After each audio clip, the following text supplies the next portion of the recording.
तो गाइस अगला टॉपिक है हम लोग का सॉलिड एंगल। ठीक है, एंगल जैसा कि आपने पहले भी पढ़ा है एंगल। ठीक है, जैसे कि हम एक सर्किल देखते हैं, एक सर्किल है हमारे पास, ये एक सर्किल है, ये सेंटर है। तो एक आर्क सर्किल के सेंटर पर जितना एंगल सस्टेन करता है उसको हम एंगल कहते हैं, जिससे ये थीटा। इसी तरह से जिस तरह से एक सर्किल का आर्क हमारे एंगल हमारे सेंटर पर, सर्किल के सेंटर पर जो एंगल फॉर्म करता है हम उसको प्लेन एंगल कहते हैं। लेकिन सोचो क्या हो अगर एक सॉलिड, एक स्फीयर जैसे कि आपका एक बॉल आपके सेंटर पर एंगल को सस्टेन करे। तो अगर हम एक बॉल को इमेजिन करते हैं, जैसे ये समझिए कि एक फुटबॉल का ये एक छोटा सा पीस है, उसका एक छोटा सा टुकड़ा है, इसका सेंटर यहां कहीं होगा। तो अब ये पूरा एरिया इस सेंटर पर जितना एंगल सस्टेन करता है, इस एंगल को हम सॉलिड एंगल कहते हैं। एक बार फिर से मैं रिपीट करता हूं, बात को समझिए। यहां पर जिस तरह से किसी सर्किल में आर्क सेंटर पर जितना एंगल सस्टेन करता है उसको प्लेन एंगल कहा जाता है। तो आर्क किसका बना होता है? एक सिंपल सा लाइन का बना होता है, यानी एक लाइन जो सेंटर पर एंगल सस्टेन करती है। लेकिन सोचो अगर एक लाइन एंगल को ना सस्टेन करके एक सरफेस का टुकड़ा, एक पार्ट हमारे सरफेस का वो एंगल सस्टेन करे हमारे सेंटर पर, तो हमारा सेंटर पर जब एक सरफेस का टुकड़ा सस्टेन करेगा एंगल को, तो यहां पर देखिए एंगल पर, जैसे कि मान लीजिए यहां से एक धागा, यहां से एक धागा, इस तरह से सारे धागों को इकट्ठा आप पकड़िए, तो बीच का जो शेप होगा वो कोनिकल होगा, और यही जो एंगल सस्टेन हुआ है सेंटर पर उसको हम कहते हैं सॉलिड एंगल। सॉलिड एंगल को हम डिनोट करते हैं ओमेगा से। जैसे यहां पर मैंने मान लिया कि ये मेरा एक पूरा का पूरा स्फीयर है, this is the sphere, not a circle, ये स्फीयर है हमारा। मान लीजिए इस स्फीयर का एक पार्ट हमने लिया, इसका एक पार्ट जिसका एरिया हम मान सकते हैं DA, ये एरिया है हमारा DA। तो हमारे जो एरिया है, कोई भी हमारे स्फीयर का जो एरिया होगा, एरिया का टुकड़ा जो होगा वो डायरेक्टली प्रोपोर्शनेट होता है आर स्क्वायर के। हम जानते हैं सर्किल का एरिया का फार्मूला होता है A = पाई आर स्क्वायर। लेकिन हम ये भी जानते हैं कि पाई एक कांस्टेंट वैल्यू है, ये पाई है भाई, ये एक कांस्टेंट वैल्यू है। अगर इस कांस्टेंट को हम रिमूव करें तो हमें मिलता है A is directly proportional to R square। तो हम जानते हैं हमारा एरिया जो होता है वो R स्क्वायर के प्रोपोर्शनेट होता है, इसके साथ में एक कांस्टेंट होता है। तो अगर हमारा एरिया प्रोपोर्शनेट है R स्क्वायर के, तो हमें एक चीज पता है कि जो हमारा एरिया और रेडियस का जो स्क्वायर होगा वो एक कांस्टेंट होगा।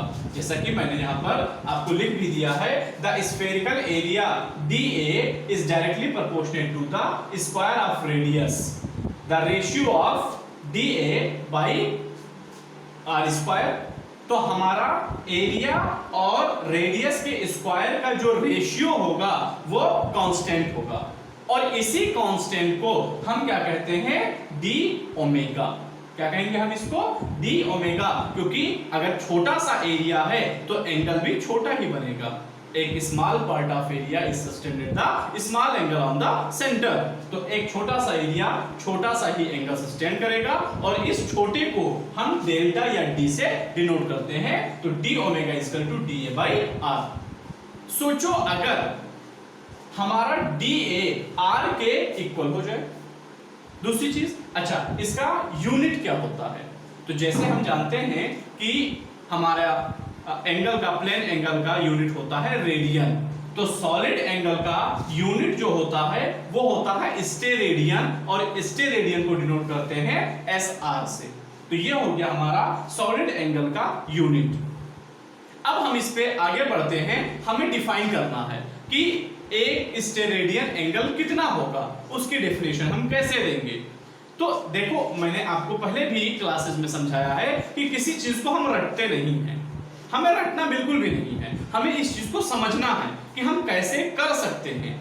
मैंने कहा मुझे सॉलिड एंगल चाहिए कितना, 1 रेडियन का। तो सीधी सी बात है भाई, फार्मूले के according d omega equal to d a by r square होता है। तो हमने कहा कि मुझे ये चाहिए 1 रेडियन, यानी डी ओमेगा की जो वैल्यू है वो होनी चाहिए 1 स्टेरेडियन। तो स्टेरेडियन तो हमारा यूनिट हो गया और मैग्नीट्यूड कितना आया 1।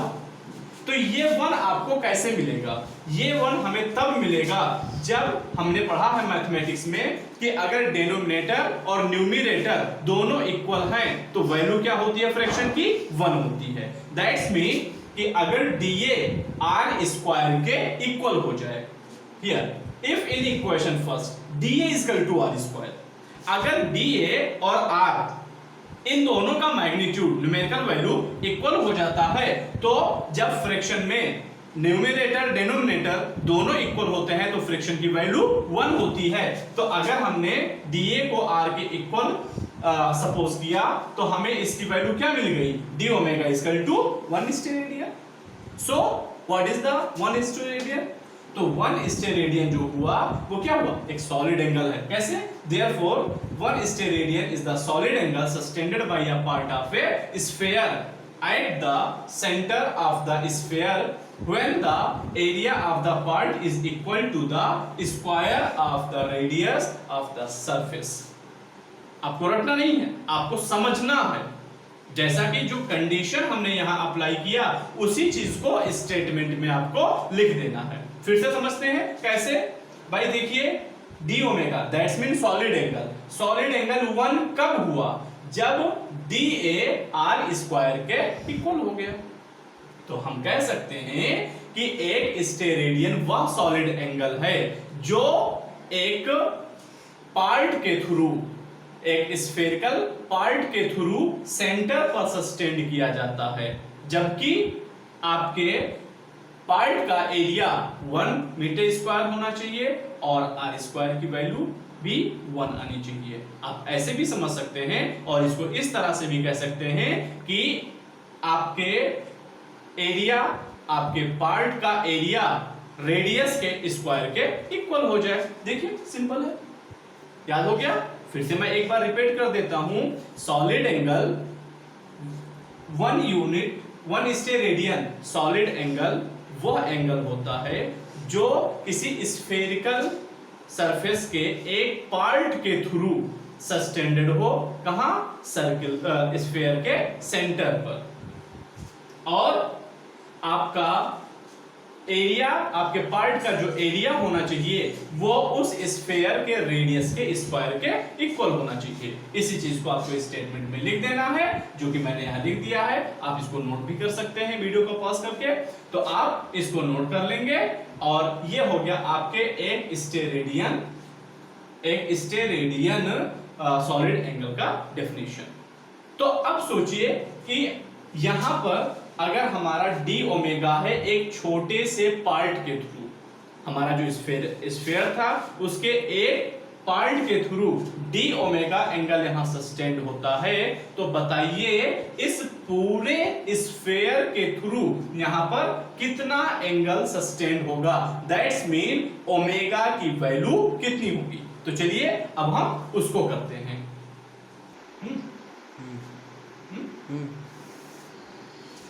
ओके, फिर देखते हैं हम यहां पर ये एक स्मॉल पार्ट के थ्रू छोटा सा एंगल था, तो अब सोचिए कि होल सॉलिड एंगल कितना होगा। ठीक है, तो अब देखते हैं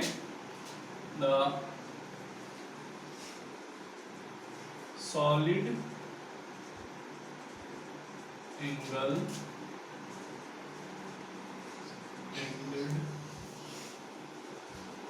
बाय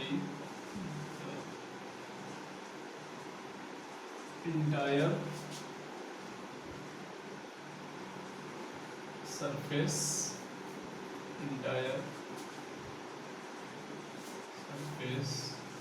of sphere तो अब बताइए इस पूरे एंटायर सरफेस के थ्रू सेंटर पर कितना एंगल फॉर्म होगा। तो भाई अब पूरे एंगल को हम ओमेगा से डिनोट करते हैं, ये ओमेगा। तो ओमेगा इक्वल टू क्या हो जाएगा, देखिए जब हम छोटे से एंगल को लेते थे तो छोटा सा एरिया, अब पूरे एंगल को ले रहे हैं तो पूरा एरिया लेंगे। तो पूरा एरिया हमने मान लिया ये ए है, ए बाई आर स्क्वायर। बट ये शेप कैसा है, स्फेयर, तो स्फेयर का एरिया कितना होता है, तो we know that the area of the sphere is 4 pi are square upon are square. So are square is cancelled, omega is equal to 4 pi. This is the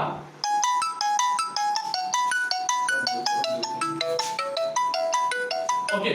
इसको हम किसी और तरीके से भी देख सकते हैं, जैसे कि हमने इक्वेशन जो हम लोगों ने पहले पढ़ा था, d omega equal to d a by r square.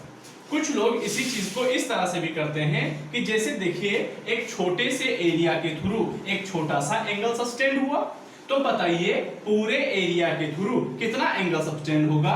तो यहां पर हम दोनों तरफ का क्या कर सकते हैं, इंटीग्रेशन, क्योंकि अगर हम छोटे छोटे टुकड़ों को जोड़ेंगे तो बड़ा टुकड़ा बन जाएगा। तो इसको मैं यहां करके दिखाता हूं, कुछ लोग इसको ऐसे भी लिखते हैं, d omega equal to d a upon are square. तो हम क्या करेंगे, होल निकालना है तो इसका हम इंटीग्रेट कर देंगे। तो इंटीग्रेट करेंगे तो डी ओमेगा का इंटीग्रेशन हमें मिलता है ओमेगा, और यहां से आर स्क्वायर कांस्टेंट है, कांस्टेंट का ना ही इंटीग्रेशन होता है और ना ही डिफरेंशिएट होता है, आपको पता है। फिर हम इस कांस्टेंट को बाहर लेते हैं तो हमारे पास बचता है डी ए, और इसकी वैल्यू आ जाती है 1 अपॉन आर स्क्वायर इंटू ए, और ए की वैल्यू पुट कर देंगे।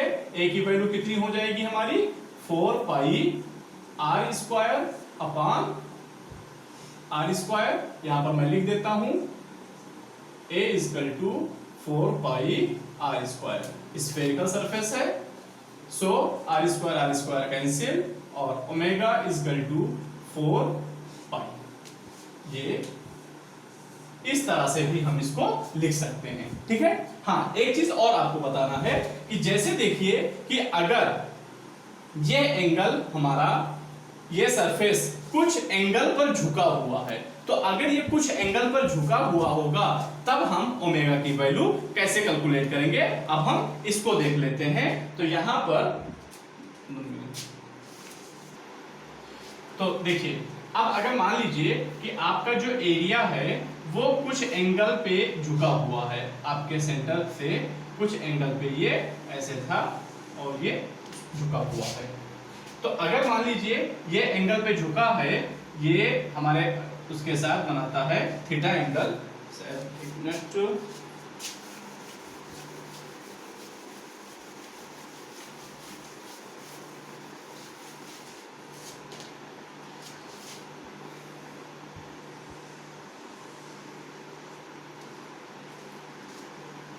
यहां पर अगर ये एंगल कुछ झुका हुआ है तो इसका हम कंपोनेंट लेना शुरू कर देंगे, और जब कंपोनेंट लेंगे मैं इसको अलग से दिखाता हूं।